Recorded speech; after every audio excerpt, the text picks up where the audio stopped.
Hi, welcome to holisticinvestment.in. UTI Nifty 200 Quality 30 Index Fundல invest பண்ணிங்கன்னா long டேர்மில் உங்களுக்கு ஹெல்ப்ஃபுல்லாக இருக்குமா இல்லையான்றது தான் இப்போ இந்த வீடியோவில் நம்ம இன்டெப்த்தாக அனலைஸ் பண்ணி பார்க்க போகிறோம். ஸோ வாங்க நம்ம இப்போ வீடியோக்குள்ளே போகலாம். So UTI Nifty 200 quality 30 index ஃபண்டில் இன்வெஸ்ட் பண்ணால் அது வர்த்தா இல்லையான்றதை அனலைஸ் பண்ணுறதுக்கு முன்னாடி ஃபர்ஸ்ட் இந்த என்எஃப்ஓ பற்றின சில பேசிக் டீட்டெயில்ஸ் தெரிஞ்சுப்போம். இது ஒரு என்எஃப்ஓன்றதுனால 2 செப்டம்பர் 2024 ஸ்டார்ட் ஆகி 16 செப்டம்பர் 2024 வரைக்கும் இது ஓப்பனில் இருக்கும். அண்ட் நெக்ஸ்ட் இதோட சில கீ ஃபீச்சர்ஸ் என்ன அப்படின்னு பார்த்தோன்னா இது open ended fund type. Nifty 200 quality 30 DRI தான் இதோட பெஞ்ச்மார்க் இண்டெக்ஸாக வச்சுருக்காங்க. அண்ட் இது பிலாங் பண்ணுற கேட்டகரி வந்து ஈக்விட்டி திமேட்டிக். இந்த ஃபண்டோட ஃபண்ட் மேனேஜர்ஸ் யார் அப்படின்னு பார்த்தீங்கன்னா mister Sharvan Kumar Goyal and mister Ayush Jain. இதில் இன்வெஸ்ட் பண்ண உங்களுக்கு தேவையான மினிமம் அப்ளிகேஷன் அமௌண்ட்டுன்றது ஜஸ்ட் 5,000 rupees தான். அண்ட் ரிஸ்கோமீட்டர் படி பார்த்தீங்கன்னா இதில் அதிக ரிஸ்க் இருக்குது அப்படின்ட்டு குறிப்பிட்டிருக்காங்க. அண்ட் இந்த ஃபண்டோட இன்வெஸ்ட்மெண்ட் ஆப்ஜெக்டிவே வந்துட்டு ப்ரைமரி இன்வெஸ்ட்மெண்ட் ஆப்ஜெக்டிவே இன்வெஸ்டர்ஸ்க்கு வந்து ரிட்டர்ன்ஸ் ப்ரொவைட் பண்ணுறது தான். அது எப்படின்னா இந்த ஃபண்ட் ரெப்ரசன்ட் பண்ணுற அண்டர்லைங் இண்டெக்ஸோட டோட்டல் செக்யூரிட்டிஸோட டோட்டல் ரிட்டர்ன்ஸை எப்படியாவது க்ளோஸ்லி அதை ரெப்ளிகேட் பண்ணி அது எக்ஸ்பென்சஸ்க்கு முன்னாடி ரெப்ளிகேட் பண்ணி இன்வெஸ்டர்ஸ்க்கு கொடுக்கறது தான் இவங்களோட primary investment objective. But index fund அப்படின்றதுனால இது வந்து ட்ராக்கிங் எரர் இருக்குது இதில்.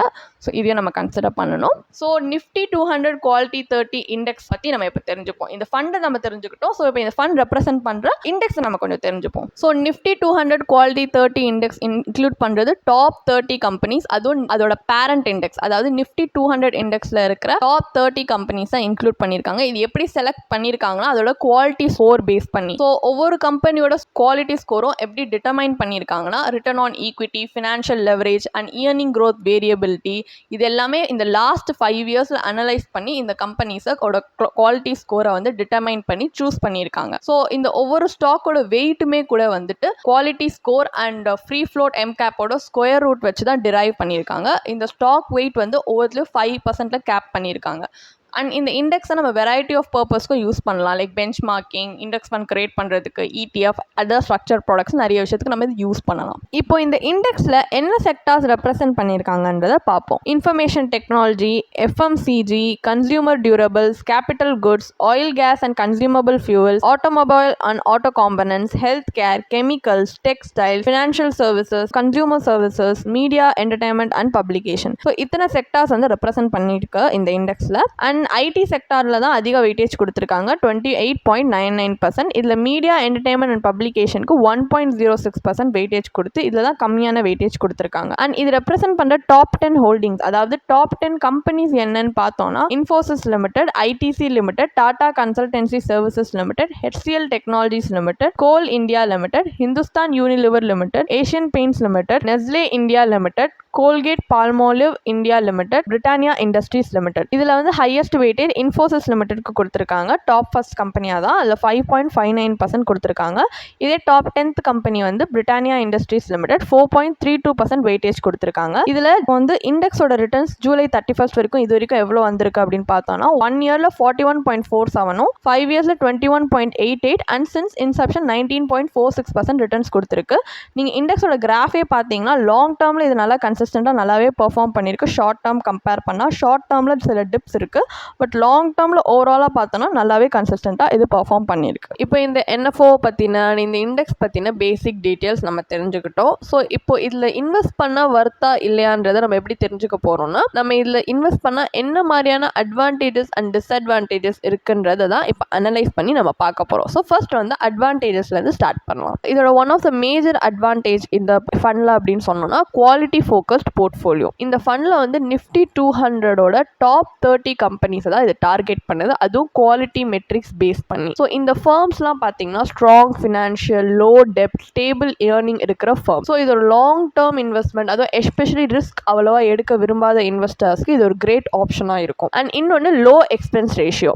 இந்த ஃபண்ட் வந்து ஒரு ஆக்டிவ்லி மேனேஜ் ஃபண்டை விட கம்பேர் பண்ணிங்கன்னா ஒரு பாசிவ் ஃபண்ட், ஒரு இண்டெக்ஸ் ஃபண்டுன்னு சொல்கிறதுனால ரிலேட்டிவ்லி ஒரு லோ எக்ஸ்பென்ஸ் ரேஷியோவில் தான் இதில் இருக்கும். ஸோ இது வந்து உங்களோட ரிட்டர்ன்ஸை இன்னும் வந்துட்டு இப்போ நம்ம ஒரு நிறைய ஃபீஸ் இது பண்ணுறதுனால அந்த ரிட்டர்ன் ரிட்டர்ன்ஸையும் வந்து இதுவாகும். நம்ம கொஞ்சம் கம்மியாக லோ எக்ஸ்பென்ஸ் ரேஷியோ இருக்கிறதுனால நம்ம ரிட்டர்ன்ஸ் அந்த அளவுக்கு வந்து இதுவாகாது, பாதிக்காது. ஸோ இது ஒரு அட்வான்டேஜ். நெக்ஸ்ட் வந்து பாசிவ் இன்வெஸ்டிங்.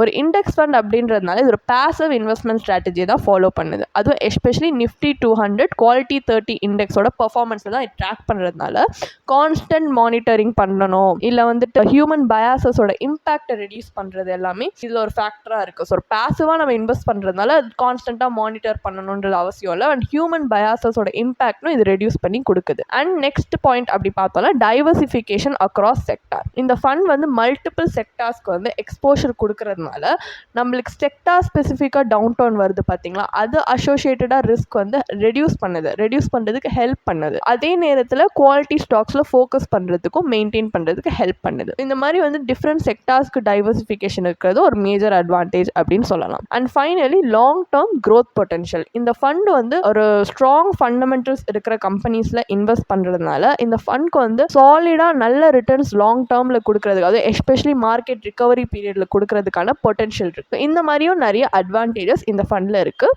இப்போ நம்ம அட்வான்டேஜஸ் பார்த்துட்டோம். நெக்ஸ்ட் நம்ம டிஸ்அட்வான்டேஜஸ் பார்ப்போம். ஸோ ஃபர்ஸ்ட் ஒரு மேஜர் ட்ராபேக் அப்படின்னு பார்த்தோன்னா புல் மார்க்கெட்ஸில் இருக்கிற லிமிட்டட் அப்சைட் தான். குவாலிட்டி ஸ்டாக்ஸ்ன்றது ரொம்ப ஸ்டேபிளாக டவுன் டர்ன் பீரியடில் இருந்தாலுமே இது அண்டர் பர்ஃபார்ம் பண்ணுறதுக்கு புல் மார்க்கெட் டைமில் ஒரு ஹை க்ரோத் ஸ்டாக்கை கம்பேர் பண்ணிங்கன்னா அதை விட இது ஒரு புல் மார்க்கெட் பீரியடில் அண்டர் பர்ஃபார்ம் பண்ண சான்ஸ் இருக்குது. ஸோ டவுன் டர்னில் நல்லா ஸ்டேபிளாக இருந்தாலுமே நல்ல புல் மார்க்கெட் அந்த டைம் பீரியடில் இது அண்டர் பர்ஃபார்ம் பண்ணுறதுக்கு நிறைய பொட்டன்ஷியல் சான்சஸ் இருக்குது. அண்ட் நெக்ஸ்ட் வந்து கான்சன்ட்ரேஷன் ரிஸ்க். டிஃப்ரெண்ட் செக்டார்ஸில் டைவர்சிஃபைடாக இருந்தாலுமே இந்த ஃபண்ட் ஜஸ்ட் 30 ஸ்டாக்ஸில் மட்டும் கான்சன்ட்ரேட்டடாக இருக்கிறதுனால இதில் சில ஸ்டாக்ஸ் அண்டர் பர்ஃபார்ம் பண்ணாலுமே நம்ம ரிட்டர்ன்ஸை சிக்னிஃபிகண்ட்டாக பாதிக்கிறதுக்கு சான்சஸ் இருக்குது. And next lack of flexibility. இது ஒரு பாசிவ் இண்டெக்ஸ் ஃபண்ட் அப்படின்றதுனால ஃபண்ட் மேனேஜருக்கு மார்க்கெட் கண்டிஷன் பேஸ் பண்ணி அட்ஜஸ்ட்மெண்ட் பண்ணுறதுக்கு எந்த விதமான ஒரு ஃப்ளெக்சிபிலிட்டி கிடையாது. ஸோ இந்த ரெப்ரசென்ட் பண்ணுற இண்டெக்ஸ் அண்டர் பர்ஃபார்ம் பண்ணுச்சுன்னா இந்த இன்வெஸ்ட்மெண்ட்டுமே அண்டர் பர்ஃபார்ம் தான் பண்ணும். லைக் மார்க்கெட் கண்டிஷன் பேஸ் பண்ணி இப்போ மார்க்கெட் நல்லா ஹையில் போகுது இல்லை லோவில் போகுது, அது பேஸ் பண்ணி இந்த மார்க்கெட் அட்வான்டேஜ் இல்லை டிஸ்அட்வான்டேஜ்க்கு ப்ளே பண்ணுற மாதிரி நம்மளால் ஃபண்டோட அலோகேஷனை டைனாமிக்லி சேஞ்ச் பண்ண முடியாது. அதுக்கேற்ற மாதிரி மார்க்கெட்டை ப்ளே பண்ண முடியாது. இது ஒரு இண்டெக்ஸ் ஃபண்ட் அப்படின்றதுனால இண்டெக்ஸ் எப்படி பர்ஃபார்ம் பண்ணுதோ அப்படியே அதுக்கு பெஸ்ட்டாக எப்படி நம்மளால் ரெப்ளிகேட் பண்ண முடியுமோ அப்படி தான் பண்ணுமே தவிர மற்றபடி நம்ம மார்க்கெட்டோட கண்டிஷன் பேஸ் பண்ணி நம்மளால் ஃபண்ட் அலோகேஷன் டைனாமிக்லி சேஞ்ச் பண்ண முடியாது. ஒரு ஆக்டிவ்லி மேனேஜ் ஃபண்டில் பண்ணலாம். பட் இந்த மாதிரி ஒரு இண்டெக்ஸ் ஃபண்டில் இந்த லேக் ஆஃப் ஃப்ளெக்சிபிலிட்டி தான் மேஜர் ட்ராபேக் அப்படின்னு சொல்லலாம். நெக்ஸ்ட் வந்து ஒரு ஷார்ட் டேர்ம் இன்வெஸ்டருக்கு இது ஐடியல் அப்படின்னு சொல்ல முடியாது. இப்போ நீங்கள் ஒரு லாங் டேர்ம் இன்வெஸ்டர் அப்படின்னா அதுவும் மார்க்கெட் வாலட்டாலிட்டியோ லாங் டேர்மில் நல்லா வந்து எம்ப்ரேஸ் பண்ணக்கூடியவர் அப்படின்னா அது உங்களுக்கு பெஸ்ட் சூட்டடாக இருக்கும். பட் நீங்கள் ஷார்ட் டேர்ம் பீரியடில் ஷார்ட் டேர்ம் இன்வெஸ்ட்மெண்ட் கோலுக்காக இன்வெஸ்ட் பண்ண நினைக்கிறீங்கன்னா இது ப்ராபப்ளி உங்களுக்கு ரைட் சாய்ஸாக இருக்காது. ஏன்னா இதில் நீங்கள் இன்வெஸ்ட் பண்ணிங்கன்னா ஜென்ரலாக ஷார்ட் டேர்ம் பீரியடில் இது ரொம்ப அன்பிரடிக்டபிளாக தான் இருக்கும் மார்க்கெட் ஜென்ரலாக. ஸோ வந்து உங்களால் அந்த அளவுக்கு பொட்டன்ஷியல் ரிட்டர்ன்ஸ் எடுக்க முடியாது. இதே லாங் டேர்ம் இன்வெஸ்ட்மெண்ட்னா நல்ல ரிட்டர்ன்ஸ் வரதுக்கான பொட்டன்ஷியல் இருக்குது. ஸோ ஷார்ட் டேர்ம் இன்வெஸ்டராக இருந்தீங்கன்னா இது ப்ராபப்ளி உங்களுக்கு சூட்டபிளாக இருக்காது. அண்ட் நெக்ஸ்ட் வந்து market risk still apply.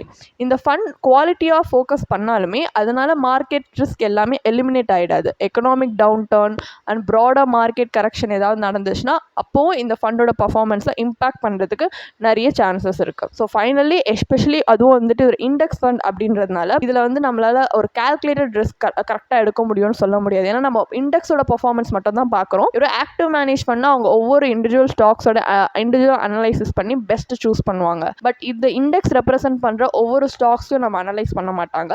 Just ஓவராலாக இண்டெக்ஸ் எப்படி பர்ஃபார்ம் பண்ணுதுன்னு தான் பார்ப்பாங்க. ஸோ இந்த மாதிரியும் சில ட்ராபேக்ஸ் இருக்க தான் செய்யுது. ஸோ ப்ரோஸ் அண்ட் கான்ஸ் ரெண்டுமே நம்ம இப்போ பார்த்ததுல நமக்கு தெரிகிறது என்னென்னா ஒரு லாங் டேர்ம் இன்வெஸ்டருக்கு இது ஒரு சாலிட் ஆப்ஷன் மாதிரி தான் இருக்குது. ஏன்னா வந்து இந்த ஃபண்ட் வந்து ஸ்டெபிலிட்டி அண்ட் குவாலிட்டியை தான் வந்து ரொம்ப ப்ரையாரிட்டைஸ் பண்ணுறாங்க. ஏன்னா top quality companies, low expense ratio, passive investment strategy எல்லாமே இதில் ஒரு டெஃபினட் ஸ்ட்ரென்த் அப்படின்னு சொல்லலாம் இந்த ஃபண்டோடது. பட் நம்ம ரிஸ்க் கான்ஸ் அந்த அட்வான்டேஜஸ் டிஸ்அட்வான்டேஜஸ் எடுத்து பார்த்தோம்னா இது புல் மார்க்கெட்டில் அண்டர் பர்ஃபார்ம் பண்ணுறது அண்ட் கான்சன்ட்ரேஷன் ரிஸ்க் இருக்குது இதில். அண்ட் ஷார்ட் டேர்ம் பீரியடுக்கு இது ஐடியலாக இல்லாதது எல்லாமே இது ஒரு ட்ராபேக்னு சொல்லலாம். ஸோ எல்லா இன்வெஸ்ட்மெண்ட் மாதிரியுமே இதுலேயுமே ட்ராபேக்ஸ் அண்ட் அட்வான்டேஜஸ் இருக்க தான் செய்யுது. ஸோ நீங்கள் இந்த ஃபண்ட் வந்து உங்கள் இன்வெஸ்ட்மெண்ட் போர்ட்ஃபோலியோ அண்ட் உங்களோட ஃபினான்ஷியல் கோல்ஸ் உங்கள் ரிஸ்க் டாலரன்ஸ்க்கு அலைன் ஆகுதான்னு பார்த்து தான் இதில் இன்வெஸ்ட் பண்ணலாமா இல்லையான்றதை பார்க்கணும். ஸோ ஃபைனலாக நம்ம அனலைசிஸோட ஃபைனல் டேக்அவே என்ன, யூடிஐ நிஃப்டி 200 குவாலிட்டி 30 இண்டெக்ஸ் ஃபண்டில் இன்வெஸ்ட் பண்ணுறது வர்த்தா இல்லையா அப்படின்னு பார்த்தோம் பார்த்தோன்னா, நான் சொன்ன மாதிரி இது நம்ம எப்படிப்பட்ட இன்வெஸ்டார் அதை பொறுத்து தான் இதில் இன்வெஸ்ட் பண்ணலாமா இல்லையான்றதை சொல்ல முடியும். ஸோ நீங்கள் எப்படிப்பட்ட இன்வெஸ்டார், உங்கள் இன்வெஸ்ட்மெண்ட் போர்ட்ஃபோலியோ என்ன, நீங்கள் எந்த விதமான அசட் அலோகேஷன் உங்கள் இன்வெஸ்ட்மெண்ட் போர்ட்ஃபோலியோவில் கொடுக்க விரும்புகிறீங்க, எவ்வளோ ரிஸ்க் டாலரன்ஸ் இருக்குது உங்களுக்கு, இந்த மாதிரியான ஃபேக்டர்ஸ் எல்லாமே கன்சிடர் பண்ணி தான் இது உங்களுக்கு சூட்டபிளாக இருக்குமா இல்லையான்றது நம்மளால சொல்ல முடியும். பட் இப்போ எங்கள் பர்சனல் ஒப்பீனியன் அப்படின்னு பார்த்தோன்னா, இது வந்து ஒரு அல்ட்ரா கன்சர்வேட்டிவ் இன்வெஸ்டார், அதுவும் எஸ்பெஷலி ஆக்டிவ்லி மேனேஜ் ஃபண்ட்ஸில் இன்வெஸ்ட் பண்ண கொஞ்சம் கூட வில்லிங்காக இல்லாத இன்வெஸ்டாருக்கு ப்ராபப்ளி இது சூட்டபிளாக இருக்கும். பட் அப்போ கூட நீங்கள் இந்த மாதிரி சிமிலரான இண்டெக்ஸ் ஃபண்ட்ஸ் மார்க்கெட்டில் இருக்குது. இதை விட கம்மியான expense ratio and tracking error இருக்கிற ஃபண்ட்ஸே வந்து மார்க்கெட்டில் இருக்குது. ஸோ அந்த மாதிரி ஃபண்ட்ஸில் கூட நீங்கள் இன்வெஸ்ட் பண்ணி பார்க்கலாம். இதில் இன்வெஸ்ட் பண்ணுறதுக்கு இதை விட கம்மியான எக்ஸ்பென்ஸ் ரேஷியோ இல்லை ட்ராக்கிங் எரர் இருக்கிற சிமிலரான இண்டெக்ஸ் ஃபண்ட்லையும் நீங்கள் இன்வெஸ்ட் பண்ணி பார்க்கலாம். அண்ட் அப்போது நெக்ஸ்ட் வந்து உங்களுக்கு ரிஸ்க் எடுக்க முடியும், உங்களால் கொஞ்சம் ரிஸ்க் எடுத்து பார்க்கணும்னு தோணுது, இல்லை நீங்கள் ஒரு அக்ரெசிவ் இன்வெஸ்டார்னா நீங்கள் ஆக்டிவ்லி மேனேஜ் ஃபண்ட்ஸ்லேயே இன்வெஸ்ட் பண்ணி பார்க்கலாம். ஆனால் ஆக்டிவ்லி மேனேஜ் ஃபண்ட்ஸில் இந்த மாதிரி பாசிவ் ஃபண்டை விட ஹையர் ரிட்டர்ன்ஸ் கொடுக்கறதுக்கான பொட்டன்ஷியல் இருக்குது. ப்ளஸ் நீங்கள் ஒரு இன்வெஸ்டராக டைனாமிக் ஃபண்ட் மேனேஜ்மெண்ட் அண்ட் மார்க்கெட்டே பீட் பண்ணக்கூடிய இன்வெஸ்ட்மெண்ட்ஸ்லாம் வந்துட்டு உங்களோட ஃபண்டில் வந்து நீங்கள் எக்ஸ்பெக்ட் பண்ணுறீங்கன்னா இந்த ஃபண்ட் உங்களுக்கு அவாய்ட் பண்ணுறது நல்லது. ஏன்னா இது சூட்டபிளாக இருக்காது. ஏன்னா இது ஒரு இண்டெக்ஸ் ஃபண்ட் அப்படின்றதுனால டைனாமிக் ஃபண்ட் மேனேஜ்மெண்ட் இருக்காது. இது இண்டெக்ஸ் எப்படி பர்ஃபார்ம் பண்ணுதோ அப்படி தான் இது பர்ஃபார்ம் பண்ணும். மார்க்கெட் கண்டிஷன்ஸ் பேஸ் பண்ணி நம்மளால் ஃபண்ட் அலோகேஷன் டைனாமிக்காக சேஞ்ச் பண்ண முடியாது. அண்ட் இது ஒரு பெஸ்ட்டில் வந்து மார்க்கெட் எப்படி பண்ணதோ அதே பர்ஃபெக்டாக ரெப்ளிகேட் பண்ண தான் ட்ரை பண்ணுறதுனால மார்க்கெட்டே பீட் பண்ண அளவுக்கு அது இண்டெக்ஸே பீட் பண்ணுறக்கூடிய ரிட்டர்ன்ஸ் வந்து நீங்கள் இதுலேருந்து எக்ஸ்பெக்ட் பண்ண முடியாது. அப்படி எக்ஸ்பெக்ட் பண்ணுறீங்கன்னா நீங்கள் ஒரு ஆக்டிவ்லி மேனேஜ் ஃபண்ட்ஸில் இன்வெஸ்ட் பண்ணி பார்க்கலாம். இந்த மாதிரி இண்டெக்ஸ் ஃபண்ட் அதுக்கு சூட்டபிளாக இருக்காது. அண்ட் நீங்கள் இன்னும் ஸ்டில் ஸ்ட்ரகிள் பண்ணுறீங்க, உங்களுக்கு இது வந்து இன்வெஸ்ட் பண்ணால் ஃபிட்டாக இருக்குமா உங்கள் இன்வெஸ்ட்மெண்ட் போர்ட்ஃபோலியோக்கு, இல்லை எதில் இன்வெஸ்ட் பண்ணால் சூட்டபிளாக இருக்கும் அப்படின்னு நீங்கள் இன்னும் வந்து டிசைட் பண்ணுறதுக்கு ஸ்ட்ரகிள் பண்ணுறீங்க. அண்ட் ஒரு ப்ரொஃபஷனல் கைடன்ஸ் உங்களுக்கு தேவைப்படுது அப்படின்னு நினச்சிங்கன்னா கண்டிப்பாக ஒரு ப்ரொஃபஷனலான ஒரு சர்டிஃபைட் ஃபினான்ஷியல் பிளானர்கிட்ட நீங்கள் கண்டிப்பாக கன்சல்ட் பண்ணி பார்க்கலாம். அவங்க உங்களுக்கு ஏற்ற மாதிரி எல்லா ஆங்கிள்ஸுமே பார்த்து உங்களுக்கு எந்த ஃபண்ட் வந்து உங்கள் இன்வெஸ்ட்மெண்ட் போர்ட்ஃபோலியோ உங்கள் ஃபினான்ஷியல் கோல்ஸ்க்கு ஏற்ற மாதிரி வந்துட்டு சூட்டபிளாக இருக்கும்னு பார்த்து அவங்க உங்களுக்காக personalised financial plan, personalised investment strategies craft பண்ணி தருவாங்க. ஸோ லாங் டேர்மில் இந்த இன்வெஸ்ட்மெண்ட் ஜேர்னின்றதே அவங்க உங்களுக்கு ரொம்ப சிம்பிளிஃபைடாக பண்ணி தருவாங்க. ஸோ இன்னும் உங்களுக்கு ஹெல்ப்ஃபுல்லாக தான் இருக்கும் லாங் ரனில்.